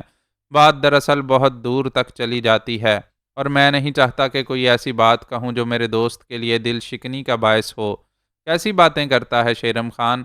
کیا ہمارے تعلقات آج سے ہیں؟ ہم تو بچپن کے اس دور سے تعلق رکھتے ہیں جب ہمیں تمیز بھی نہیں تھی۔ اس وقت سے آج تک ہم نے کسی کی بات کا برا مانا ہے؟ تو پچھلے کچھ دنوں سے ایسی ہی اکھڑی اکھڑی گفتگو کرتا ہے۔ مجھ سے کیا بات ہے؟ تو کچھ پریشان ہے شیرم خان؟ ہاں تولائی خان، میں پریشان ہوں، بہت پریشان، اور میں چاہتا ہوں کہ کوئی مجھ سے میری پریشانی کی وجہ پوچھے۔ ان بیچاروں کو جو کچھ بتاتا ہوں یہ خاموش ہو جاتے ہیں میری باتیں سن کر۔ میں چاہتا ہوں کہ مجھے میری باتوں کا جواب ملے، مجھے اپنے سوالوں کے جواب چاہیے تولائی خان۔ شیرم خان نے کہا: کمال کا آدمی ہے یار تو، میں تجھے خوشگوار موسم میں پہاڑوں پر آنے کی دعوت دے رہا ہوں، اور تو نہ جانے کیسی سنجیدہ گفتگو کرنے بیٹھ گیا۔ یہ سنجیدگی اب ہماری تقدیر بن چکی ہے تولائی، ہم اپنے وقت سے گزر چکے ہیں، اور ہمارا رخ اب ڈھلوانوں کی جانب ہے۔ تولائی خان، میں ان ڈھلوانوں کا رخ نہیں کرنا چاہتا، ہم نے بلندیاں ہی کتنی طے کی ہیں کہ اب ہم ڈھلانوں کے متلاشی ہوں۔ مجھے معاف کرنا تولائی خان، کیا ہمارا وجود اتنا ہی ناکارہ ہو چکا ہے کہ اب ہم خوشگوار موسم کا تجزیہ اس انداز میں کرنے لگیں؟ کیا ہم چلچلاتی دھوپ، اڑتے ہوئے ریت کے طوفانوں، اور آسمان سے آگ برساتے ہوئے سورج کو دنیا کا سب سے حسین موسم نہیں سمجھتے؟ کیا بارش کی پھواریں جو جسموں کو بھگو کر گندا کر دیتی ہیں ہمارے لیے باعث دلکشی ہیں؟ ہم تو خون سے نہانے کے رسیا ہیں، ہمیں پانی سے نہانا کیسے پسند آ سکتا ہے؟ تولائی خان، یہ ایک اشارہ ہے ڈھلانوں کی جانب رخ کرنے کا، کہ انسان اپنے پسند کے خوشگوار موسم کو دوسرا رخ دے دے۔ پہلے تو ہمیں کبھی بادلوں کی رمجم، پپیہے کی آواز، پہاڑوں پر گرنے والی برف پسند نہیں تھی۔ ہمیں تو یہ برف باری اس وقت پسند آتی تھی جب ہم سوئی ہوئی بستیوں کو تاراج کرنے کے لیے اس برف باری میں سفر کرتے تھے، اور گرتی ہوئی برف کی دھندلاہٹوں میں ہماری بندوقوں سے نکلنے والے شعلے انسانوں کو چاٹتے تھے، اور اس وقت آہوں چیخوں کی جو بارش ہوتی تھی وہ ہمیں ہر طرح کی بارش سے عزیز تھی۔ اور آج ہم بادلوں کی رمجھم پر خوش ہو رہے ہیں، اور تو مجھے بارش میں بھیگنے کی دعوت دے رہا ہے۔ نہیں طولائی خان، تیرا وجود کتنا ہی سرد ہو گیا ہو، لیکن اپنی اپنی فطرت کی بات ہے۔ شیرم خان کو موسموں کا یہ تغیر پسند نہیں۔ شیرم کو صرف ایک ہی موسم پسند ہے، خون کا موسم، خون ریزی کا موسم، کراہتے ہوئے، بلکتے ہوئے، چیختے ہوئے انسانوں کی آہوں اور کراہوں کا موسم۔ میں اس کے علاوہ شیرم کو اور کچھ پسند نہیں، اور شیر کو اس کی کچار سے باہر نکال کر ویرانے میں چھوڑ دیا جائے۔ میں بہت بد دل ہوں اس ماحول سے طولائی خان، میں بہت بد دل ہوں۔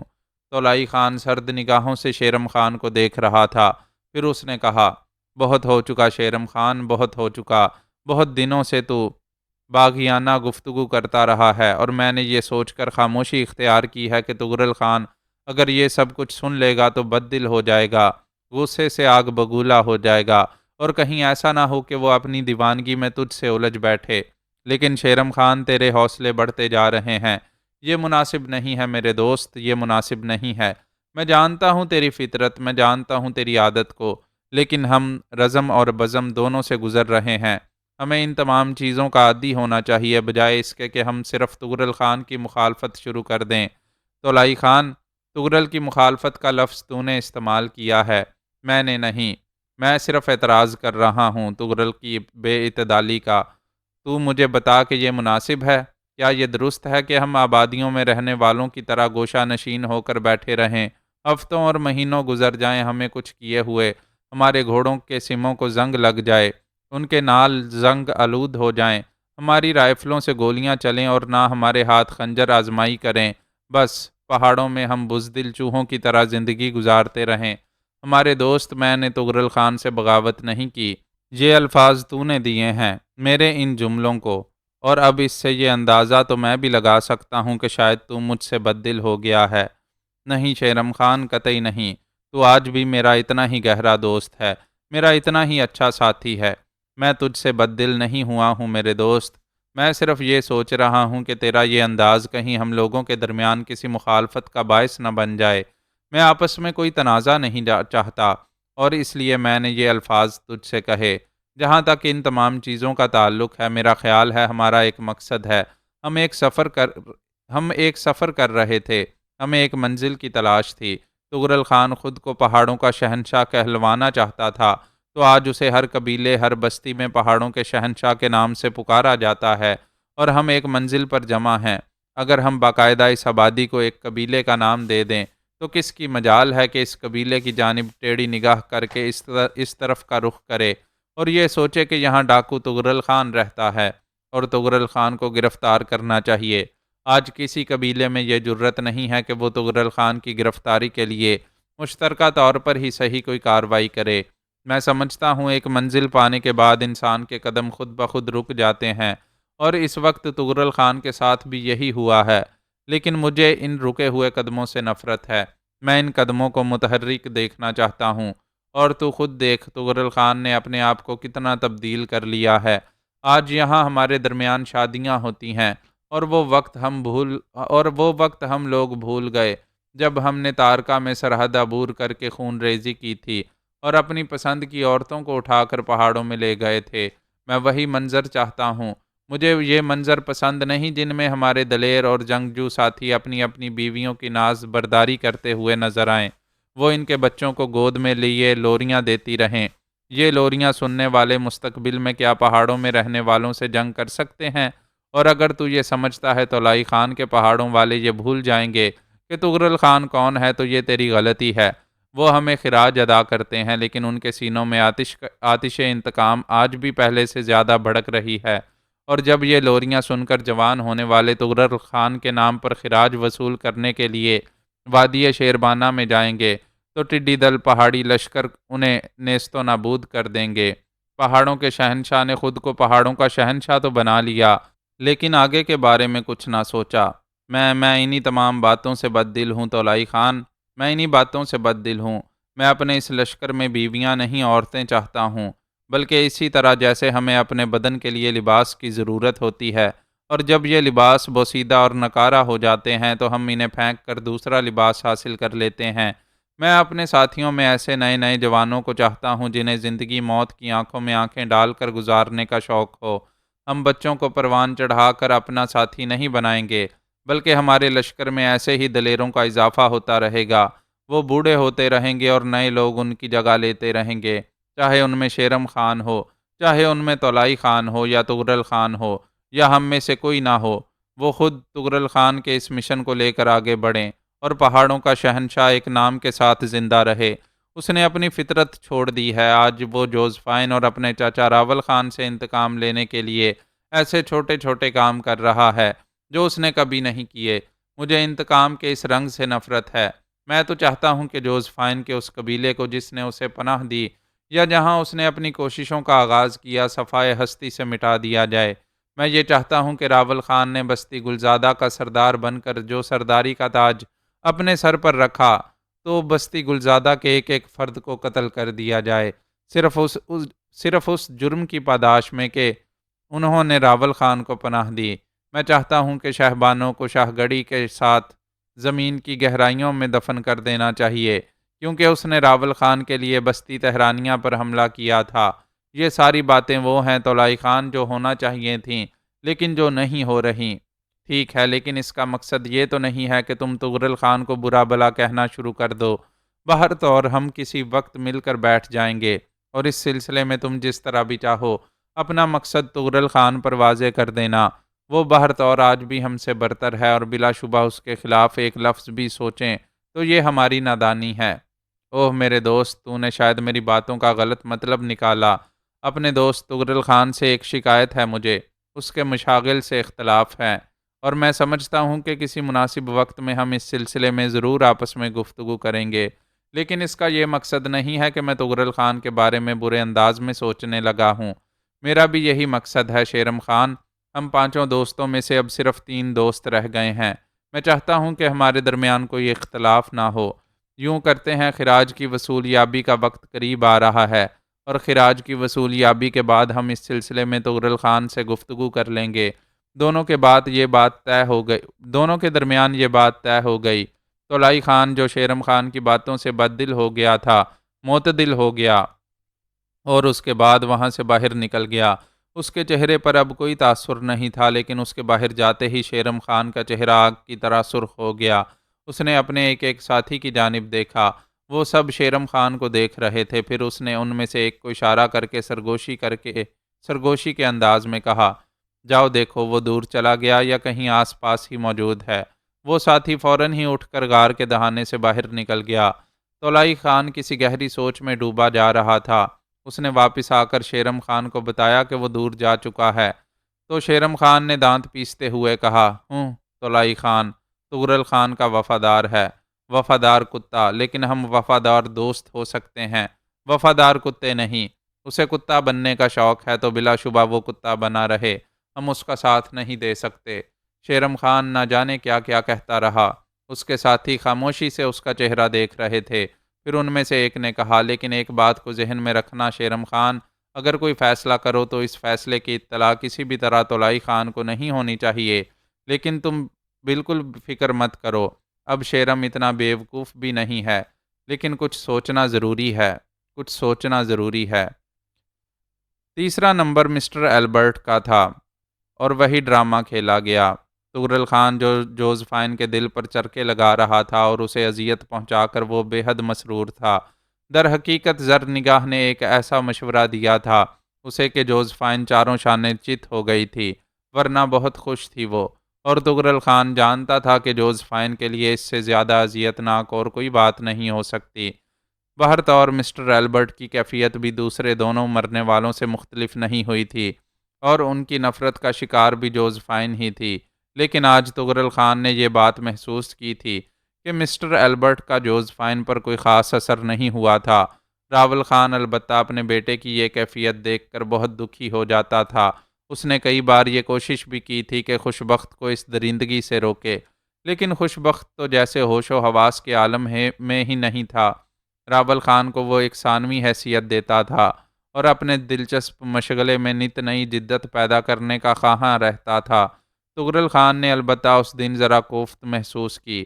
واپسی میں اس نے تیمور سے کہا، بڑے سر والے، میرا خیال ہے چچی خانم نے قوت برداشت پیدا کر لی ہے۔ آج وہ اس قدر متاثر نظر نہیں آ رہی۔ کیوں نہ ایسا کیا جائے کہ اب اس کے بعد کچھ دن کا وقفہ کر دیا جائے تاکہ چچی خانم کی قوت برداشت آہستہ آہستہ ختم ہونے لگے، اور اس کے بعد پھر اچانک کسی دن اس کھیل کا آغاز کیا جائے۔ اگر فرنگی عورت کرب کا شکار نہ ہو تو بھلا اس کھیل کا کیا فائدہ؟ کیا خیال ہے تیرا؟ بالکل ٹھیک ہے تغرل خان، باقی لوگوں کے لیے کچھ وقفہ دے دو، یہ موضوع رہے گا۔ تیمور نے تصدیق کر دی۔ البرٹ کی لاش وہاں سے ہٹا دی گئی اور ننھا جلاد تغرل خان کے ساتھ واپس چلا گیا۔ جوزفائن کی آج کی بے حسی کا مظاہرہ بے مقصد نہیں تھا۔ شیطان عورت کے شیطانی ذہن میں کچھ اور شیطانی خیالات جنم لے رہے تھے۔ زندگی کا آخری سانس بھی اگر جدوجہد میں بسر نہ ہو تو زندہ رہنے کا مزہ ہی کیا۔ اب یہ دوسری بات ہے کہ کچھ لوگ اس تصور کو تعمیری حیثیت دیتے ہیں اور کچھ تخریبی۔ شیطان کا کام تو شیطانیت پھیلانا ہی ہے۔ جوزفائن کا شیطانی ذہن بھی نئی منصوبہ بندی تیار کر رہا تھا، چنانچہ اس دن اس کے اندر بھی کچھ تبدیلی پیدا ہو گئی تھی۔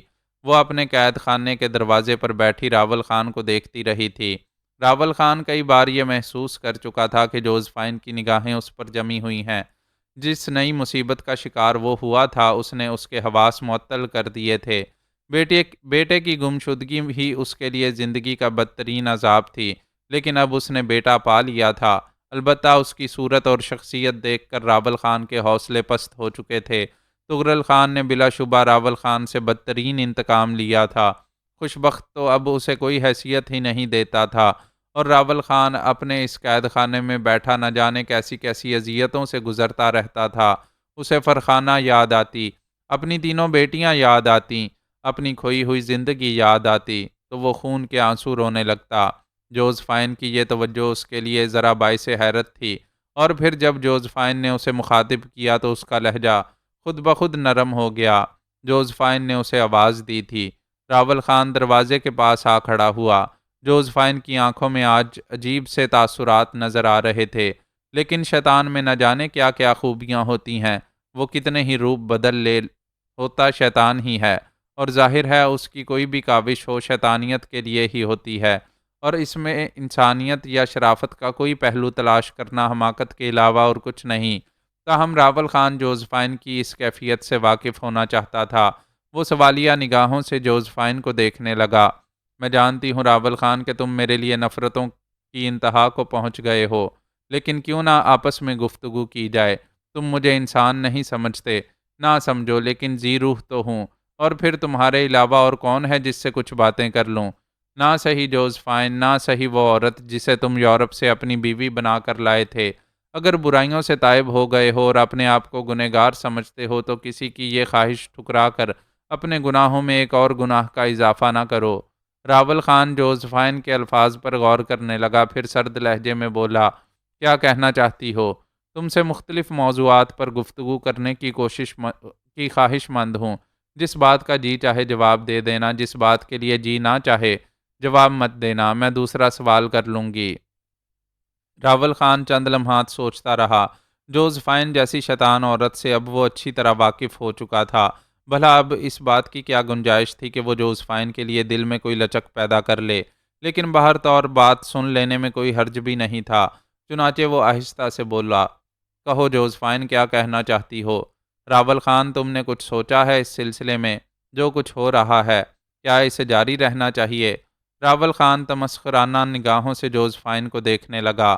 بے اختیار اس کے ہونٹوں پر مسکراہٹ آ گئی۔ اس نے کہا، نہیں جوزفائن، جو کچھ ہو رہا ہے اسے روک دو، میں تو تمہاری قوتوں کا معترف ہوں۔ جوزفائن کے ہونٹوں پر ہلکی سی مسکراہٹ پھیل گئی۔ اس نے درد بھرے لہجے میں کہا، مذاق اڑا رہے ہو میرا مقصد یہ نہیں ہے کہ میں اس ہونی کو روک سکتی ہوں، بس میں تم سے پوچھ رہی تھی کہ کیا یہ سب کچھ اس طرح جاری رہے گا؟ کیا ہماری زندگی کے بقیہ لمحات یہیں اس قید خانے میں گزریں گے؟ تمہارے خیال میں کیا کیا جا سکتا ہے اس سلسلے میں؟ ہم کچھ کر سکتے ہیں جوزفائن؟ گفتگو تو کر سکتے ہیں، کم از کم بولتے چالتے مر جائیں گے۔ میں ماضی کی کوئی بات نہیں کرنا چاہتی تم سے راول خان، لیکن بدقسمتی یہ ہے کہ ہمارا اور تمہارا ماضی اتنی دور تک یکجا رہا ہے کہ اب جب کبھی سوچتی ہوں تو تمہارا کردار ہر جگہ اس میں موجود نظر آتا ہے۔ چنانچہ یہ تو مجبوری ہے کہ جب بھی کبھی اپنا تذکرہ کروں گی تمہارا ذکر ضرور آئے گا۔ کیوں نہ راول خان ماضی کو دہرا لیا جائے؟ کیوں نہ کچھ ایسی باتیں کی جائیں جن میں شاید کہیں ایک دوسرے کے لیے کوئی لچک کا پہلو نکل آئے؟ راول خان کے ذہن میں چنگاریاں بھر گئیں۔ لچک کی بات پر اس کا پارا چڑھ گیا تھا، لیکن اب خود بھی اس میں تند مزاجی نہیں رہی تھی جو اس کی فطرت تھی۔ وہ زمانہ ساز بن گیا تھا۔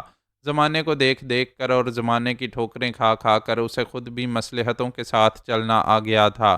چنانچہ اس نے آہستہ سے کہا، ہاں جوزفائن، ہمارا ماضی ہوش کے عالم میں ساتھ ساتھ ہی گزرا ہے، لیکن اس میں بہت سی تلخیاں ہیں۔ ہم گفتگو کرتے ہوئے ان تلخیوں کو کیسے نظر انداز کر دیں؟ دیکھو راول خان، جب دو طاقتور آدمی آمنے سامنے ہوتے ہیں تو ہر پینترا آزماتے ہیں۔ اپنی قوت کا مظاہرہ کرنے کے لیے ان کے ہاتھ کھلے ہوتے ہیں اور ان کے قدم متحرک، لیکن دو آدمی جو بے بس پنچھیوں کی مانند پنجروں میں پڑے ہیں اپنے آپ کو طاقتور لوگوں میں شمار نہیں کر سکتے۔ وہ تو بے بس ہیں، اور بے بسی کبھی جنون نہیں پیدا کرتی۔ چنانچہ ہم ماضی کی جو باتیں دہرائیں گے ان میں صرف یادیں ہوں گی، ایک دوسرے سے نفرت نہیں۔ تم جو کہنا چاہتی ہو کہو جوزفائن، میں سن رہا ہوں۔ سمجھ میں نہیں آتا راول خان، بات کہاں سے شروع کروں؟ جی تو یہ چاہتا ہے کہ اس دن سے ان باتوں کا آغاز کیا جائے جب یورپ میں نے تمہیں پہلی بار دیکھا تھا۔ جوزفائن کے لہجے میں ایک حسرت سی پیدا ہو گئی اور راول خان نے چونک کر اسے دیکھا، لیکن پھر فوراً ہی خود کو سنبھال لیا۔ وہ خاموشی سے جوزفائن کو دیکھتا رہا۔ اگر تم انکار نہ کرو تو بات وہیں سے شروع کی جائے۔ راول خان شکایت نہیں کر رہی۔ ظاہر ہے مجھے اس کا حق بھی نہیں ہے اور نہ ہی اس کی گنجائش ہے۔ بس تذکرتاً سمجھ لو، تم نے مجھ سے کہا تھا کہ میں ایک پست خاندان کی فرد ہوں، اور میرے ذہن میں تمہیں دیکھ کر یہ تصور جاگا تھا کہ میں زندگی بھر عیش کروں گی۔ ذرا سی اپنی پوزیشن صاف کرنا چاہتی ہوں۔ اس وقت راول خان، میں یہ بات نہیں جانتی تھی کہ تم پہاڑوں کے شہزادے ہو یا کسی قبیلے کے سردار کے بھائی۔ وہ تمہاری شخصیت ہی تھی جس نے ہمیں تمہاری طرف متوجہ کیا تھا۔ چلو تمہارے کہنے کے مطابق اور لوگوں کے بتانے کے مطابق تسلیم کیا کہ میں درمیانے خاندان کی لڑکی تھی، ایک ایسے خاندان کی جس کی لڑکیوں کے پاس کوئی اعلیٰ پائے کا مستقبل نہیں تھا، مگر تمہاری طرف توجہ یہ سوچ کر نہیں کی تھی کہ میں تمہارے ذریعے عیش و عشرت کی زندگی گزاروں گی۔ یہ اپنی صفائی میں میرا پہلا لفظ ہے، اور یقیناً میں ماضی کی بہت سی باتوں کو بھولا نہیں جا سکتا۔ چنانچہ تمہیں بھی یاد ہوگا کہ میں نے تم سے تعارف ایک انسان ہی کی حیثیت سے کیا تھا، اور اس کے بعد کافی دن تک میں تمہاری شخصیت سے واقف نہیں ہو سکی تھی۔ اس وقت تم نے مجھے اپنے بارے میں بتایا تھا جب ہم جزیروں میں سیاحت کر رہے تھے۔ لیک ڈسٹریکٹ تمہیں یاد ہی ہوگی نا راول خان، وہ رومان پرور جگہ جہاں پہنچنے کے بعد انسان اپنی حیثیت سے کہیں زیادہ دور نکل جاتا ہے۔ میں نے یہ جان کر خوشی کا اظہار کیا تھا، اور تمہیں یاد ہوگا راول کہ اس وقت ہمارے ذہنوں میں یہ تصور نہیں تھا کہ ہم دوستوں سے زیادہ بھی کوئی حیثیت اختیار کر سکتے ہیں۔ راول خان، اس کی پیشکش تم نے مجھے ایک دن دوران سیاحت کی تھی، اور میں تمہیں حیرت سے دیکھتی رہی تھی۔ میں نے تم سے یہ کہا تھا کہ کیا یہ ممکن ہے راول خان، اور تم نے کہا تھا کہ ہاں جوزفائن، میں اپنے اختیارات میں آزاد ہوں اور اپنی پسند سے اپنی زندگی گزار سکتا ہوں۔ میرے بھائی یا میری ماں اس سلسلے میں کوئی مداخلت نہیں کریں گے۔ تب میں نے تم سے یہ کہا تھا راول خان کہ میرے اور تمہارے درمیان مذہب اور کلچر کا فرق نمایاں حیثیت رکھتا ہے۔ کیا تمہارے اہل خاندان مجھے تسلیم کر لیں گے؟ اس پر تم نے کہا تھا کہ میں تمہاری بیوی ہوں گی۔ ان لوگوں سے میرا تعلق صرف اتنا ہوگا کہ میں اس خاندان کے ایک فرد بن جاؤں گی، اور بس۔ یہ کہا تھا نا تم نے راول خان؟ کہتی رہو جوزفائن، کہتی رہو، راول خان ٹھنڈے لہجے میں بولا۔ اور اس کے بعد راول خان، میں نے اپنے آپ کو آسمان کی بلندیوں پر پایا۔ ہاں، میں اس بات کا اعتراف کرتی ہوں کہ میں نے اسی رات سے خوابوں کے جال بننا شروع کر دیے تھے۔ میں نے بلا شبہ اپنے آپ کو ایک پہاڑی شہزادے کی بیوی کی حیثیت سے ممتاز پایا تھا، اور اس کے بعد میرے ذہن میں یہ تصورات جڑ پکڑتے چلے گئے، اور میں نے اپنے آپ کو اسی روپ میں ڈھالنا شروع کر دیا۔ میں ذہنی طور پر ایک شہزادے کی بیوی بن گئی تھی۔ ہاں راول خان، میری ذہنی نشو و نما میں تبدیلیاں پیدا ہونے لگی تھیں اور میں اس انداز میں سوچنے کی عادی ہو گئی تھی۔ پھر تم نے مجھے اپنا لیا، تمہاری زندگی میں شامل ہونے کے بعد میں نے سوچ کو اور پختہ کر لیا، اور یقین کرو اس وقت میں اپنے اہل خاندان کے ساتھ بھی اسی انداز میں پیش آنے لگی۔ میں اپنے رکھ رکھاؤ، اپنی حیثیت، اپنے طریقہ زندگی سے یہ بات ثابت کر دینا چاہتی تھی کہ میں اس لیے پیدا ہوئی ہوں کہ کسی قبیلے پر حکمرانی کروں۔ اور اس کے بعد راول خان، تم نے وہاں سے واپسی کا فیصلہ کیا، ہم یورپ سے آئے۔ راستے میں ہم نے کیا کیا گفتگو کی تھی، تم نے کیا کیا کہا تھا مجھ سے اپنی سرزمین کے بارے میں، ان پہاڑوں کے بارے میں۔ اور راول خان، انسان کی حیثیت سے تو تم انکار نہیں کرو گے کہ جب وہ ذہن و دل میں، اپنے روح کی گہرائیوں میں، اپنے وجود کے گوشے گوشے میں جو تصور بنا لیتا ہے، وہ اس کے لیے زندگی کا ضامن بنتا ہے، اور یہی تصور اس کی رگوں میں خون بن کر دوڑنے لگتا ہے۔ میں مکمل طور پر یہ سوچ کر یہاں آئی تھی کہ میری تقدیر بدل چکی ہے، اور بلا شبہ مجھے اسی لیے پیدا کیا گیا ہے کہ میں حکمرانی کروں۔ میں اس بات کی متوقع تھی کہ جب ہماری گاڑی پہاڑوں میں داخل ہوگی تو بندوقیں چلا کر ہمارا استقبال کیا جائے گا، ہمارا پرجوش خیر مقدم کیا جائے گا، ہمیں ہاتھوں ہاتھ لیا جائے گا، مجھے ایک محل میں لے جایا جائے گا، اور وہاں میرے ارد گرد بے شمار خادمائیں پھیل جائیں گی جو میرے ایک ایک حکم کی تعمیل کریں گی۔ راول خان، یہ جذبہ، یہ تصور، یہ ایک انسانی تصور تھا، اس میں کوئی شیطانیت شامل نہیں تھی، اس میں کوئی آسمانی چیز شامل نہیں تھی۔ اور راول خان، شاید تمہیں اس بات کا علم ہو کہ تم سے منسلک ہونے کے بعد میں نے پہاڑوں کے بارے میں زیادہ سے زیادہ معلومات حاصل کرنا شروع کر دی تھیں۔ میں نے یہاں کے کلچر کے بارے میں تفصیلات معلوم کی تھیں، میں نے اس سے متعلق فلمیں بھی دیکھی تھیں، میں نے اس سے متعلق تمام لٹریچر بھی پڑھا تھا جس قدر مجھے حاصل ہو سکا تھا۔ دراصل میں پورے خلوص کے ساتھ یہاں داخل ہونے کے بعد اپنی نئی زندگی کا آغاز کرنا چاہتی تھی۔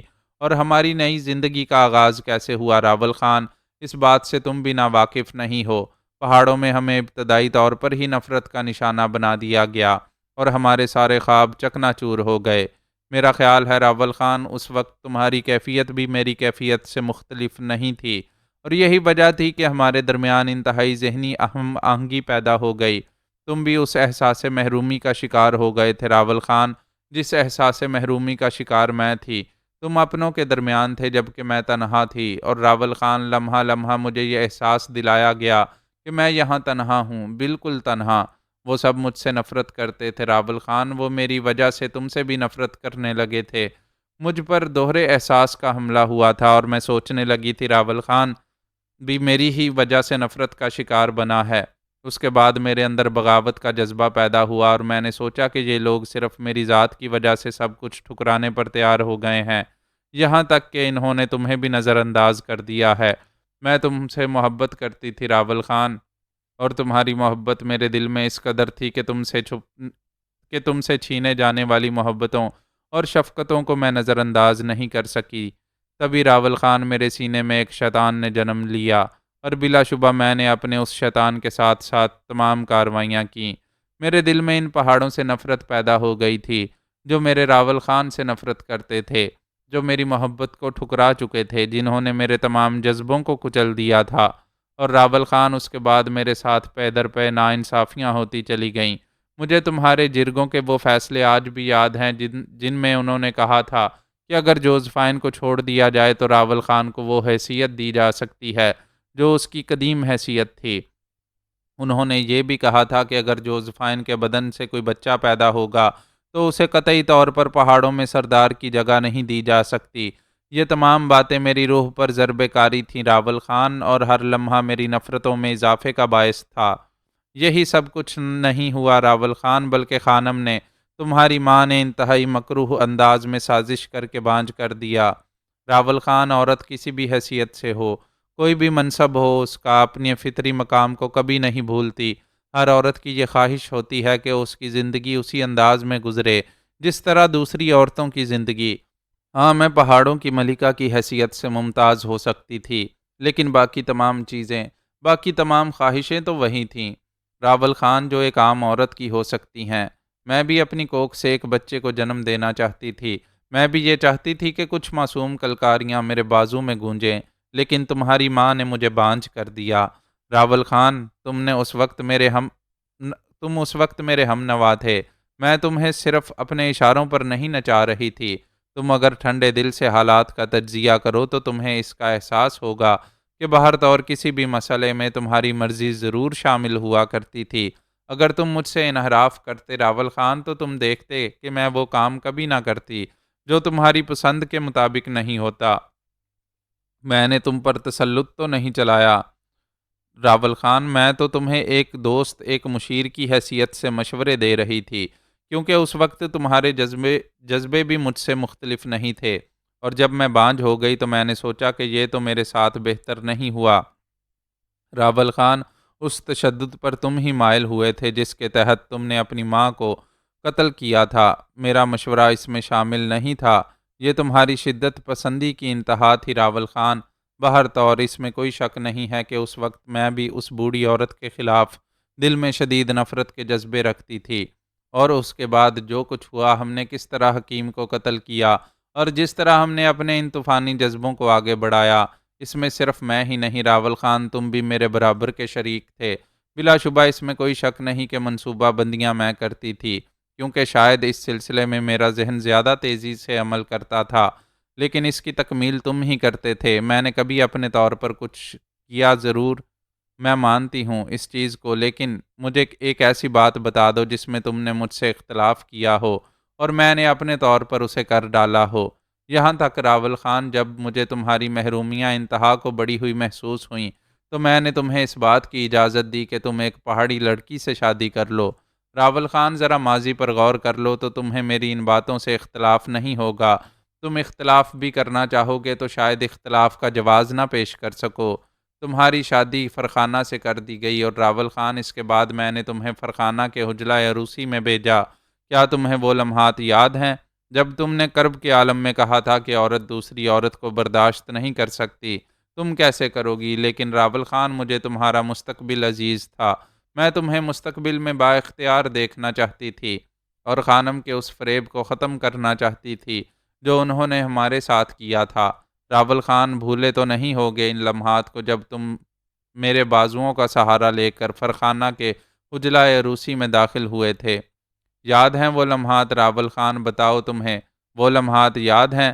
راول خان، میں یہ تو نہیں کہہ سکتی کہ تم صحیح طور پر ایک عورت کے جذبات سمجھ سکتے ہو، لیکن حقیقت یہی ہے کہ شاید پھانسی کے پھندے پر لٹکی ہوئی گردن میں اتنی تکلیف نہیں ہوتی ہو جتنی عورت کے دل میں اپنے مطلوب نگاہ کو دوسری عورت کے پہلو میں دیکھ کر ہوتی ہے۔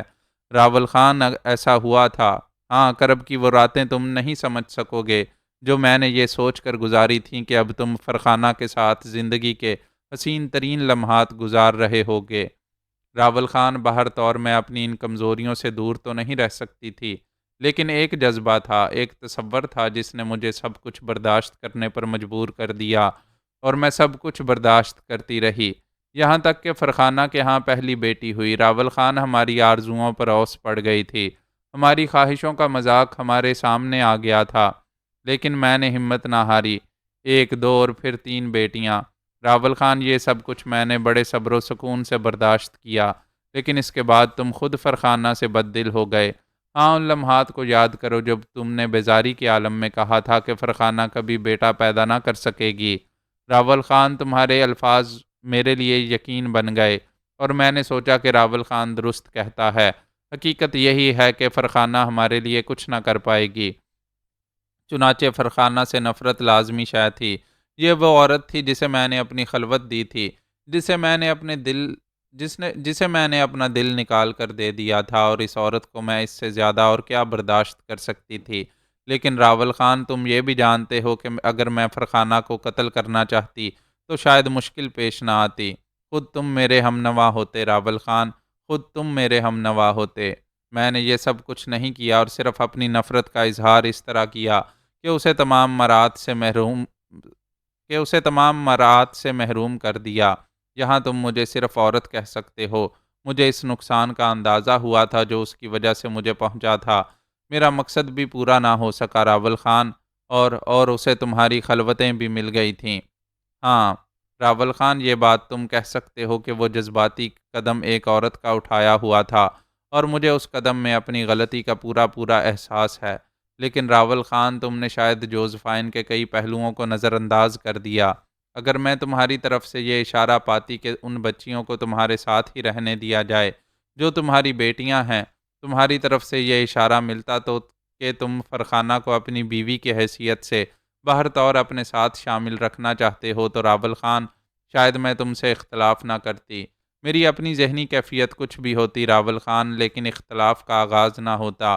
مگر مگر راول خان، تم نے اس وقت مجھ سے کچھ نہ کہا، بلکہ میرے تمام اقدامات کو قبول کر لیا، اور پھر جب اتفاقیہ طور پر فرخانہ تمہاری زندگی میں دوبارہ شامل ہوئی تو تم نے مجھ سے وہ بات چھپائی۔ راول خان، عورت کو ایک مرد کی نگاہ سے دیکھو، تمہیں خود اندازہ ہو جائے گا کہ تمام تر غلطیاں میری ہی نہیں تھیں۔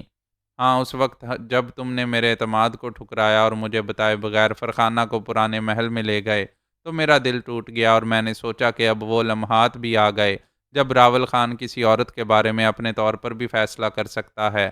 ہاں راول خان، اس دن عورت کا انتقام میرے دل میں جاگا تھا۔ میں اعتراف کرتی ہوں راول خان کہ اس وقت مجھے اپنا سب کچھ لٹتا ہوا محسوس ہوا تھا۔ میں نے بہت غور کیا تھا، میں نے اپنے ماضی کو دیکھا تھا، میں نے وہ سب کچھ دیکھا تھا راول خان جو میں گنوا چکی تھی۔ بلا شبہ اگر میں یورپ میں رہتی تو کسی معمولی سے آدمی کی ساتھی بھی بن سکتی تھی، لیکن میری اپنی حیثیت تو برقرار رہتی۔ راول خان، تم نے مجھے سب کچھ دے کر اچانک مجھ سے سب کچھ چھین لیا، اور عورت اس آگ میں جل کر بھسم ہو گئی۔ راول خان، اس دن جوزفائن نے تمہارے بارے میں ذرا مختلف انداز میں سوچا۔ اس نے سوچا کہ بلا شبہ راول اپنوں کی زیادہ عزت کر سکتا ہے۔ میں تو غیر ہوں، مختلف ہوں، اس کی ہم نسل بھی نہیں ہوں، پہاڑوں کی رہنے والی بھی نہیں ہوں۔ میں یہاں تنہا ہوں راول خان، میں یہاں تنہا ہوں، اور ایک تنہا انسان کے دل میں اپنے عدم تحفظ کا احساس حد سے زیادہ بڑھ جاتا ہے۔ راول خان، وہیں سے میرے دل میں تمہارے لیے بغاوت پیدا ہوئی تھی۔ بلا شبہ وہ پہلا دن تھا جب میرے دل میں تمہارے لیے بغاوت کا احساس جاگا تھا، اور اس کے بعد راول خان جو کچھ ہوا عالم جنون میں ہوا، ایک کے بعد دوسرا قدم، دوسرے کے بعد تیسرا قدم، لیکن سارے کے سارے غلط، بالکل غلط۔ جوزفائن خاموش ہو گئی۔ راول خان گہری نگاہوں سے جوزفائن کا جائزہ لے رہا تھا۔ ایک لمحے کے لیے اس کے ذہن میں کلبلاہٹیں سی پیدا ہوئی تھیں۔ جوزفائن کے پراسرار الفاظ اس پر اثر انداز ہوئے تھے، لیکن دوسرے لمحے اس نے خود کو سنبھال لیا۔ جوزفائن کے ساتھ شامل ہو کر جو گناہ وہ کر چکا تھا، ان کی تلافی ممکن نہ تھی، اور وہ جانتا تھا کہ اس کے بعد بھی جوزفائن گناہوں کی طرف ہی راغب رہے گی۔ تغرل خان سے اس کی گفتگو وہ سن چکا تھا۔ جوزفائن تھوڑی دیر تک خاموش رہی، اس کے بعد اس نے کہا، اور ان نفرتوں کا مظاہرہ مختلف شکلوں میں ہوا راول خان، اور ہماری نفرتوں ہی نے تغرل کو جنم دیا۔ شاید ہماری زندگی میں سب سے غلط قدم کا آغاز اسی فیصلے کے تحت ہوا تھا۔ ہم نے راول خان سب سے غلط فیصلہ کیا۔ تغرل خان کو ہم نے ایک منظور اور بے لگام گھوڑا بنا تو دیا، لیکن راول خان، اس کے بعد ہم اس گھوڑے کو قابو میں نہ رکھ سکے، حالانکہ ہمیں اس کی لگام اپنے ہاتھوں میں رکھنی چاہیے تھی۔ راول خان، یہیں سے سب کچھ بگڑتا گیا۔ بے شک قصور میرا بھی ہے، اور راول خان، اگر محسوس نہ کرو تو قصور تمہارا بھی ہے۔ کم از کم تمہیں میرے ساتھ ساتھ سوچنا چاہیے تھا۔ تم بہر طور مجھ سے زیادہ ان پہاڑوں سے واقف تھے۔ تم نے اپنے دل میں جوزفائن کے خلاف نفرت تو انتہا تک پہنچا لی راول خان، لیکن یہ کبھی نہ سوچا کہ جوزفائن بالآخر ایک عورت ہی ہے، اور اس کے کچھ قدم غلط بھی اٹھ سکتے ہیں۔ راول خان، بہرحال وقت گزر گیا، برائیاں پہاڑوں کی طرح اونچی ہو گئیں، اور ہمارے دلوں میں نفرتوں کے طوفان اتنے تیز و تند ہو گئے کہ آج بھی اس طرح ایک دوسرے کے سامنے ہیں۔ میں نے بھی اس دوران بہت کچھ کیا راول خان، اور تم نے بھی، لیکن اب جب ہم حالات کے تحت ایک دوسرے کے سامنے آ گئے ہیں اور ہم دونوں کا مسئلہ ایک ہی ہے، تو راول خان، میں تمہیں دعوت دیتی ہوں کہ ایک بار پھر جوزفائن کی جانب انہی نگاہوں سے دیکھ لو جن نگاہوں سے تم پہلے دیکھا کرتے تھے۔